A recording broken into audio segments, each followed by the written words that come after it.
Hello, my name is Nathan Garbig, and I am discussing interpersonal deception theory and its role within a contemporary context, especially in the use of Tinder today.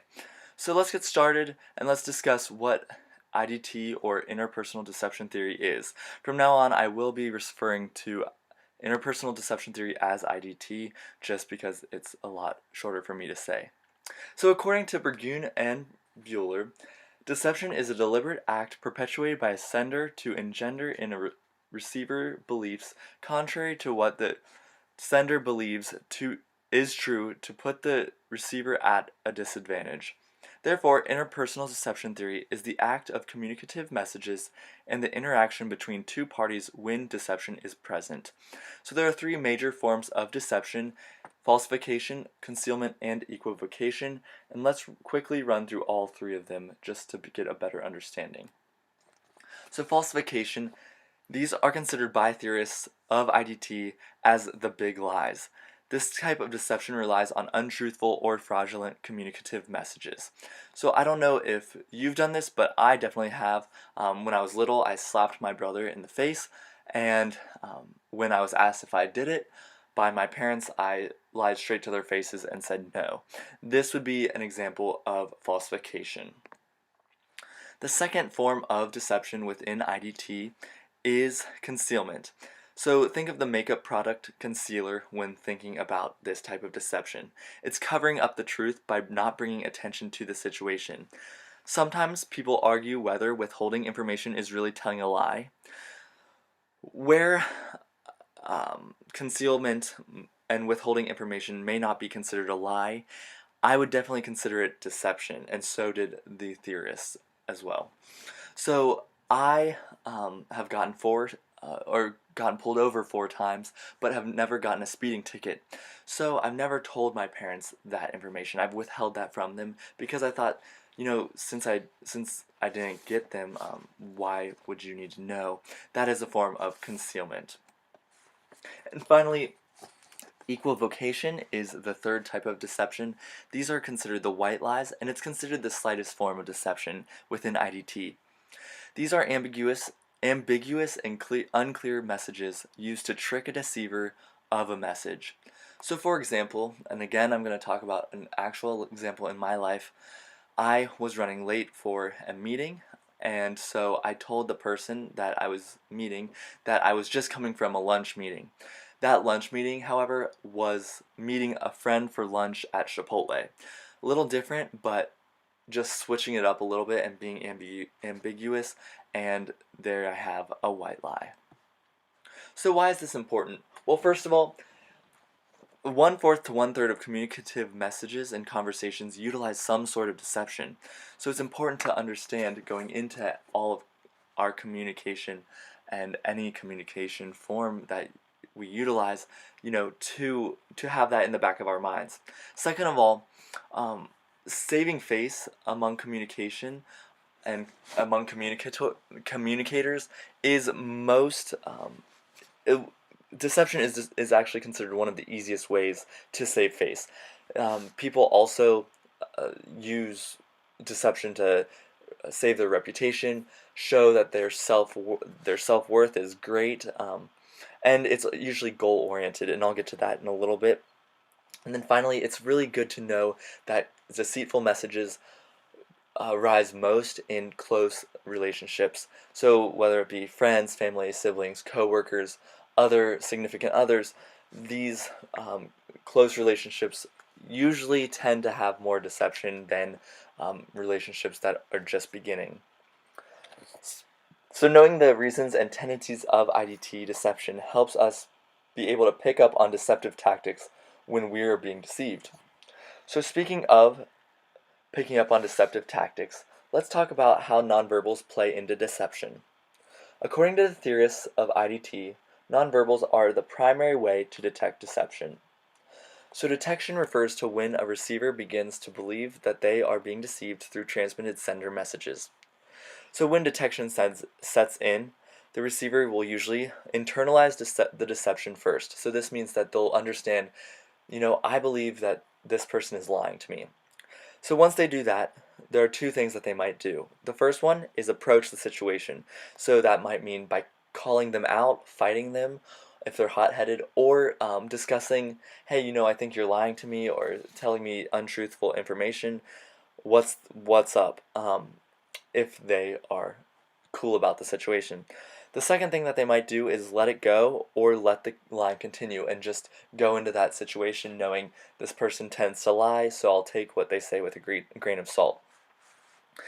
So the second word or definition that I'd like to go over is leakage, and this term refers to the sender's subconscious exposure of deception through nonverbals and verbal mistakes. So this is when a liar is in a web of lies, and all of a sudden, he or she can't manage all the lies, and so it begins to poke through that, they're telling a lie. And this might come through their body language, a cracked smile when they're telling a lie, the lack of eye contact when telling a lie, or even stumbling over details when a receiver asks a question. And then finally, suspicion is the third definition that I want to go over, and this is when a deceiver begins to notice that the receiver is noticing the lie, and the sender of the message might try to reroute the deception or adapt his or her behaviors accordingly. So, this is when the deceiver may tell another lie, or avoid the other party, or even avert the suspicion by keeping the receiver preoccupied, in order to just keep their mind off of the whole situation and that the fact that they're telling a lie. So each of these are considered a cycle in deceptive interaction, and each one, detection, leakage, and suspicion, work off of each other. So there are four major assumptions within IDT. Number one, interaction needs to be present for deception to be present. So that means that both parties, the receiver and the communicator, must be communicating, interacting, and when theory was first established, it was assumed that this interaction was always face to face. Number two, deception is conscious.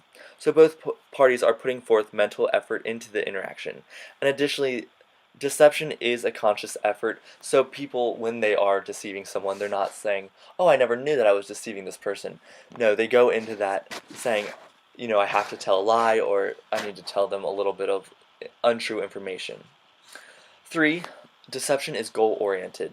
So this means most of the time deception is used to save a reputation, increase self-worth, or save face. And that's what I was talking about a little bit earlier, a few slides back. Number 4, deception is rooted in social norms. So we follow expectancy violation theory in our ability to deceive. So let's apply IDT to Tinder. So online dating has, in the past, been the stereotype of, only desperate and creepy people use online dating. However, now, in recent years, mobile dating apps are regarded as some of the easiest and fastest ways to find a significant other. For example, as of today, there are more than 50 million Tinder users on the globe. And then 79% of all Tinder users are millennials, and 73% of college students consider Tinder to be their favorite dating app. So it's definitely an influential application in modern society. So let's see how Tinder works. First of all, we need to know that it's picture-based. So this means that users pick their 6 best and favorite pictures that show them off. People pick the hottest pictures, I guess you could say, and they'll display them.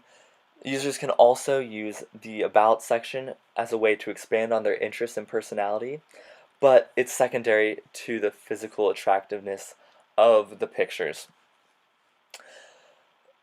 It's also important to know that Tinder is based on binaries, so the binary decision of whether you want to continue pursuing this person, and that means swiping right, or let's chat, I'm intrigued, or swiping left, which means no, ew, gross, you're ugly, I'm gonna ignore you, or you're just not my type.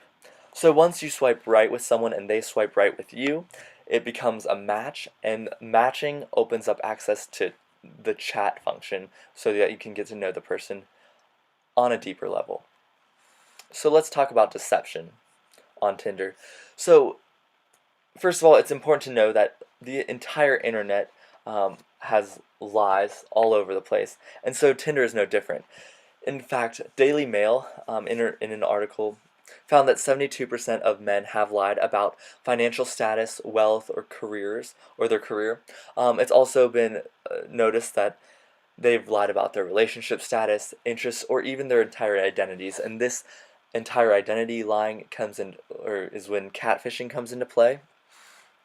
But men and women both lie to appear more attractive to the opposite sex or the significant other that they're talking to.